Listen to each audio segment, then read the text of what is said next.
काहून भांडणं करायला हो? काहून भांडणं करायला? काय बी नाही त्या गाव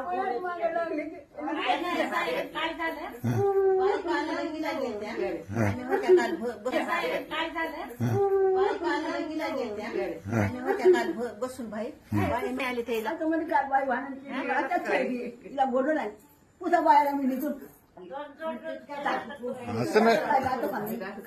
मोठं मोठा हे बोट फिट मोड नको.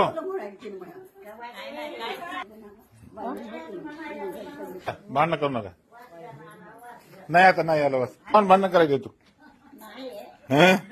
नाही चलाच राहते बाबा कसं चालत राहते? लहान लेकरावर अरे लहान लेकरांना तिला काय सांगलं 3 रोज ती साडी वली ठेवली ती बरं. त्याच्यानं वास व्हायला समजून मी सांगायचं. सकाळी म्हणलं माय आधीच आंघोळ केली की पिळून टाकी